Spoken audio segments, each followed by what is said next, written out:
The next is, how do human beings take their food? For that we have to learn about the human alimentary canal. Human alimentary canal means the path where the food goes. That canal is called human alimentary canal. It starts from the mouth and then the food passes through the pharynx. After that, the food passes through a tube called as esophagus. Esophagus is also called as food pipe. The food enters into the stomach area.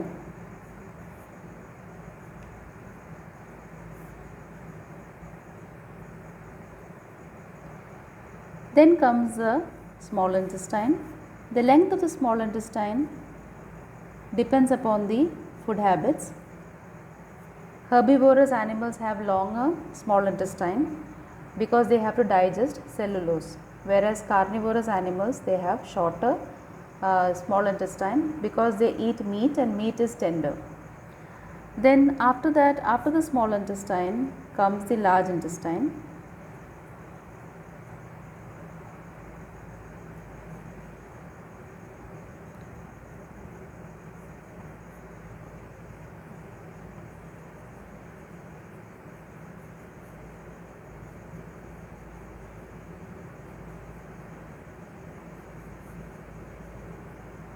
Which ends in the opening called anus.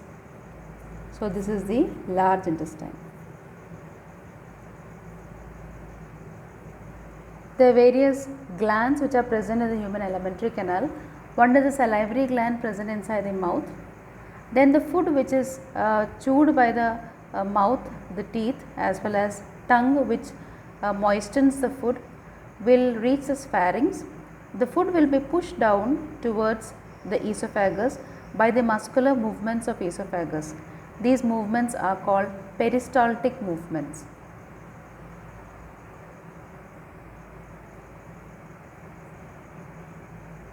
Peristaltic movements. Peristaltic movements means those muscular movements that push the food down the esophagus as well as towards the stomach. Now, stomach has got glands called gastric glands. Then after that, there are other glands. The largest gland in our body, which is the liver. The liver secretes bile and its secretions will be temporarily stored in gallbladder. They receive the secretion from another gland which is called as pancreas. This is the pancreas. So secretions from the pancreas as well as the liver, the secretion of liver is called bile. Both these secretions will pour into the first part of the small intestine called as duodenum. Now we will see the different secretions, what food has been acted upon. The first is salivary gland. Salivary gland secretes salivary amylase. Salivary amylase helps to break down starch and convert them to sugar. That is why when we eat bread, as we chew the bread, we can feel the sweetness of the bread at the end. That is because our saliva contains an enzyme called salivary amylase that breaks up the starch to form sugar. Then the food reaches the stomach. The stomach has got gland called gastric gland. The gastric gland secretes hydrochloric acid, pepsin and mucus. Pepsin is a protein digestive enzyme. It digests proteins.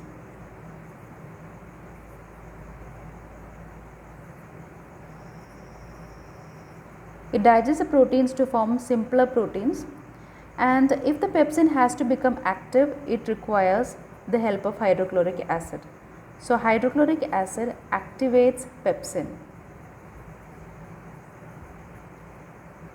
And since the hydrochloric acid can even harm the lining of the stomach, there is a mucus to protect the stomach lining.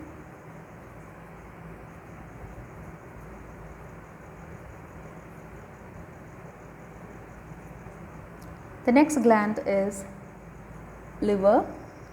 Liver secretes bile. Now the function of the liver, some function of bile is, one is to produce an alkaline environment.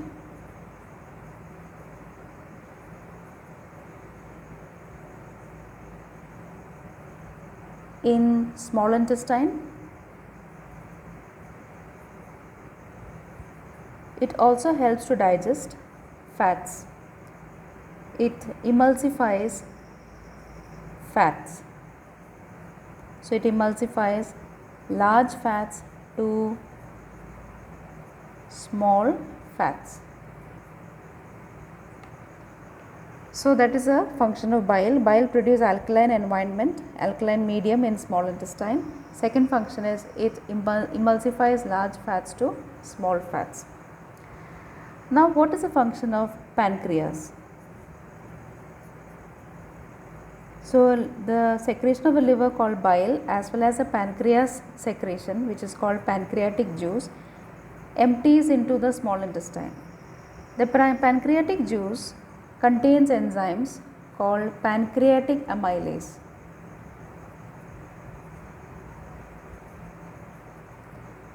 It also contains a fat digesting enzyme called lipase and a protein digestive enzyme called trypsin. So the functions of pancreatic amylase is to convert the starch to simplest form of carbohydrates, sugar, and function of lipase is to convert fats which is already broken down by bile to form fatty acid and glycerol. Fatty acid and glycerol. And the function of trypsin is to digest proteins to simpler form of proteins.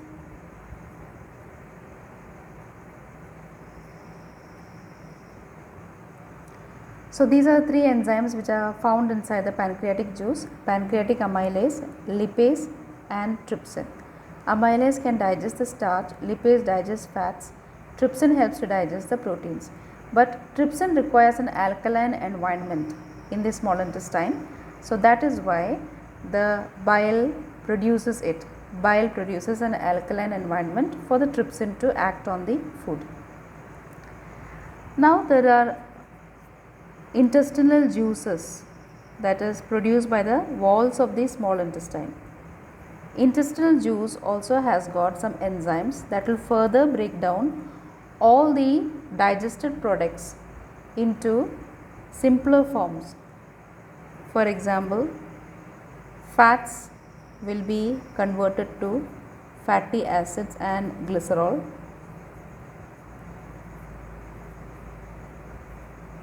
All the carbohydrates will be converted to simpler forms like glucose. Proteins will be converted to amino acids. So with this the food digestion is over. Food digestion ends over here. So these are the pathway taken by the food. The food will pass through the mouth, the teeth will crush them, and with the help of a tongue, saliva as well as the tongue, the food is getting mixed and it will form a ball of cells, a ball of food, and it will go to the pharynx. The food will reach the esophagus. It is pushed down through the esophagus by the peristaltic movement, then it will reach the stomach. So while the food is there inside the mouth, the starch present in the food will be converted to sugar. Then inside the stomach, the food will be acted upon by hydrochloric acid, pepsin as well as mucus. The proteins present in the food will get converted to simpler form of proteins. As the food reaches the small intestine, it receives secretion from bile as well as pancreas. Bile will emulsify the fat and also creates an alkaline environment for pancreatic enzymes to act. Pancreatic juice contains the enzymes called amylase, which can convert starch to sugar, lipase, which can convert fats to fatty acid and glycerol, and trypsin to digest the proteins. So, trypsin requires an alkaline medium that is offered by bile. And then as a food proceeds through the small intestine, the food is also absorbed. The nutrients, the simpler nutrients will be absorbed through the walls of the small intestine, because the small intestine has got finger like projections on the walls of the small intestine, like this. There are finger like projections. These finger like projections found on the wall of the small intestine is called villi. They are richly supplied with blood vessels. So, whatever nutrients are formed as a result of digestion, like glucose, fatty acid, glycerols and amino acids, will get absorbed through the walls of the small intestine directly into the blood, which is distributed to all parts of the body. Then the remaining food passes and goes through to the large intestine. The large intestine is also having villi, finger like projections called villi, but large intestine absorbs water which is present inside the food. It absorbs water. Large intestine absorbs water. The undigested and the waste material will get emptied through the anus. The process of removing of waste food from the anus is called defecation.